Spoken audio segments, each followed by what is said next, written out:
a todos sus siervos y a todos sus sacerdotes, que no falte uno, porque tengo un gran sacrificio para Baal. Cualquiera que faltare no vivirá. Esto hacía Jehú con astucia, para exterminar a los que honraban a Baal. Miremos, hermanos, ¿qué nos quiere decir este pasaje bíblico? Que esta nación de Israel se había vuelto ecuménica. Los profetas de Dios se habían unificado con los profetas de Baal, y luego todos eran profetas de Baal en realidad. No era cierto que ellos seguían siendo profetas de Dios y estos seguían siendo profetas de Baal. Y entonces se hace un llamado: todos los que honren a Baal vengan acá. Y claro que si tú estuviste ahí en la reunión ecuménica era porque estabas honrando a Baal. Entonces todos debían asistir. El que no asistiera debía morir. Y esa era la trampa. Jehú se hizo pasar también por profeta de Baal. Hermanos, ¿será que eso se está repitiendo?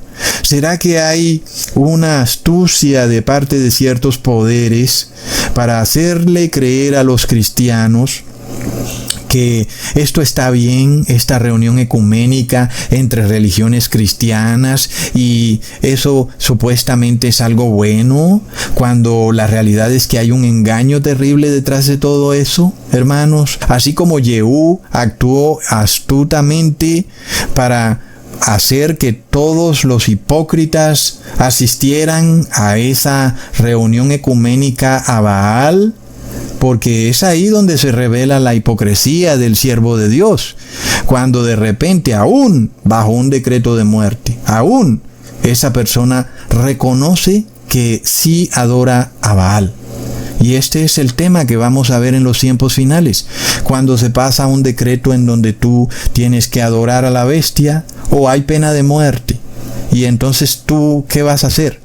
Vas a hacer lo mismo que estos profetas de Baal y vas a decir: no, yo mejor asisto a la reunión de Baal, porque hay pena de muerte al que no asista.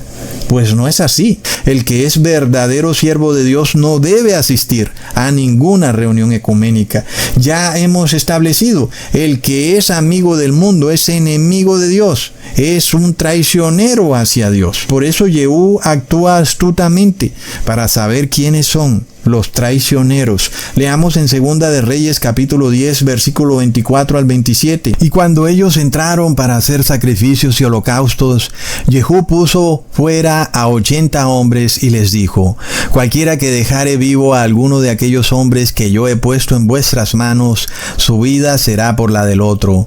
Y después que acabaron ellos de hacer el holocausto, Jehú dijo a los de su guardia y a los capitanes: entrad y matadlos, y no se escape ninguno. Y los mataron a espada, y los dejaron tendidos los de la guardia y los capitanes, y fueron hasta el lugar santo del templo de Baal, y sacaron las estatuas del templo de Baal y las quemaron, y quebraron las estatuas de Baal, y derribaron el templo de Baal, y lo convirtieron en letrinas hasta hoy. Eso que hizo Jehú es lo que va a hacer ahora Dios. Ya no será el hombre, ahora será Dios en su ira, en su poder divino, el que convertirá al mundo entero en una gran letrina. Por 1000 años así quedará. Es lo que viene, es la gran batalla del Armagedón. Para todos los que estén en rebelión contra Dios, los que estén retando su autoridad por obedecer ceremonias idolátricas, por miedo a la muerte. Plop. Leamos en Apocalipsis capítulo 2 versículo 20 al 23. Pero tengo unas pocas cosas contra ti, que toleras que esa mujer Jezabel, que se dice profetiza, enseñe y seduzca a mis siervos a fornicar y a comer cosas sacrificadas a los ídolos, y yo le he dado tiempo para que se arrepienta, pero no quiere arrepentirse de su fornicación. He aquí yo la arrojo en cama y en gran tribulación a los que con ella adulteran, y si no se arrepienten de las obras de ella, a sus hijos heriré de muerte, y todas las iglesias sabrán que yo soy el que escudriña la mente y el corazón, y os daré a cada uno según vuestras obras. Tremendo, hermanos. Entonces, vemos que no nos hemos desviado del contexto. Seguimos hablando de Jezabel, seguimos mirando cómo la historia de Jezabel se repite en el fin del mundo y cómo si hay una Jezabel, pues es obvio que hay un moderno Acab. Así como había un antiguo Acab casado con la antigua Jezabel, si en el futuro hay una moderna Jezabel, es porque hay un moderno Acab. Entonces no nos hemos salido del contexto, hermanos, ¿lo ven? Leamos en Segunda de Reyes capítulo 9 versículo 22. Cuando vio Joram a Jehú, dijo: ¿hay paz, Jehú? Y él le respondió: ¿qué paz con las fornicaciones de Jezabel, tu madre, y sus muchas hechicerías? Y lo vemos, acabamos de leer, hermanos, que Dios va a herir a los hijos de Jezabel. Los va a herir de muerte. Lo acabamos de leer. ¿Qué le dice Jehú ahora al hijo de Jezabel? Que por las hechicerías y fornicaciones de su madre, él sería herido a muerte. No habría paz para él. ¿Y cuáles son las hechicerías? Ya lo vimos en el 2020, en donde un menjurje quimérico fue mezclado con el ADN humano. ¿Qué vemos hoy en día, hermanos? Que quienes obedecieron a la Jezabel del siglo XXI han sido arrojados en cama, otros mueren súbitamente. ¡Plop! Entonces, ¿dónde ocurrió? En el valle de Jezreel, en el monte Megiddo. Hay personas estudiosas que dicen que Jezreel es el mismo monte Megiddo y es la misma zona. Aunque es cierto que hay un monte específico llamado Megiddo, pero hay también un valle de Jezreel, donde está el monte Megiddo. Entonces, el monte Megiddo es bien pequeño. Es decir, no es esta tremenda meseta que vemos en otras regiones del mundo, no, sino que es un monte bien pequeñito. Hermanos, es decir que lo que ocurre en los tiempos finales no es específicamente en esa región, sino que es a nivel global. El Armagedón nos quiere decir que la misericordia de Dios se acaba. Viene la justicia de Dios para todo el que se ha unificado en contra de Él con un intento de derrumbar su autoridad. Y resulta que esa autoridad está ¿dónde? Pues está en el ser humano. La manera de que el mundo ataque al enemigo invisible es atacando a la iglesia de Dios, atacando a aquellos que guardan la ley de Dios. Y eso es lo que desata la ira de Dios. Leamos en Oseas capítulo 1 versículo 11.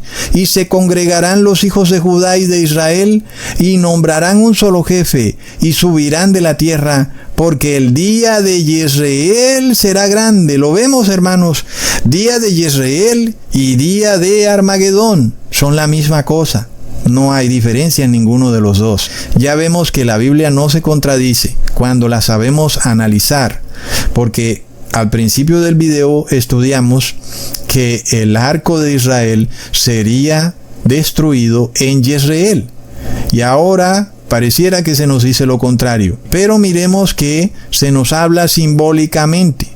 En el fin de los tiempos habrán 144,000 que no tienen que ser específicamente descendientes de Israel, pero que representan a las tribus de Israel porque guardan la ley de Dios, es decir, que representan la autoridad de Dios.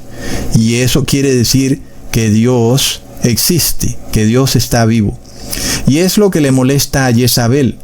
Y Jezabel quiere aliarse con los reyes de la tierra y con el falso profeta y con los sacerdotes de Baal para buscar un movimiento ecuménico y engañar a las personas diciéndoles que esto es por amor, que esto es por la unidad y por la paz.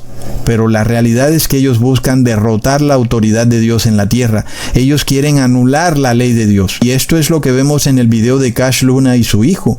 Específicamente, ellos hacen referencia a versículos que son usados por los evangélicos para tratar de derrumbar la obediencia a la ley de Dios. Todos lo sabemos ya. Cada vez que ellos mencionan a Colosenses capítulo 2, 16, es porque ellos dicen que ahora no tienen por qué guardar el cuarto mandamiento. Cada vez que ellos mencionan a Romanos 14 es porque ellos dicen que ellos pueden comer lo que quieran. Plop. Entonces está clarísimo, hermanos. Luego ellos te dicen, mira, yo vengo en nombre de Jesús, yo creo en la fe de Jesús, creo que Jesús es el único camino al cielo.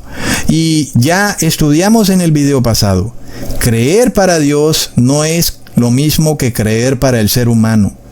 Creer para Dios significa obedecer la autoridad de Dios. Creer para el ser humano significa hacerse el loco y violar la autoridad de Dios. Ese creer del ser humano es el mismo creer de los demonios. Es que los demonios saben muy bien que Dios está en el cielo. Ellos creen, pero no obedecen. Por eso tiemblan. Entonces, creer en Jesús significa guardar sus mandamientos. En este caso, lo que no quieren hacer las iglesias católica y evangélica es precisamente eso, obedecer a Jesús. Ellos dicen que aman a Jesús, pero obedecen al demonio. Plop, obedecen a Baal, hermanos, porque son sacerdotes de Baal.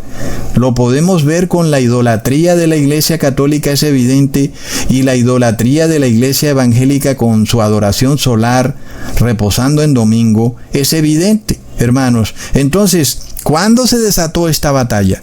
Se desató en el 2020.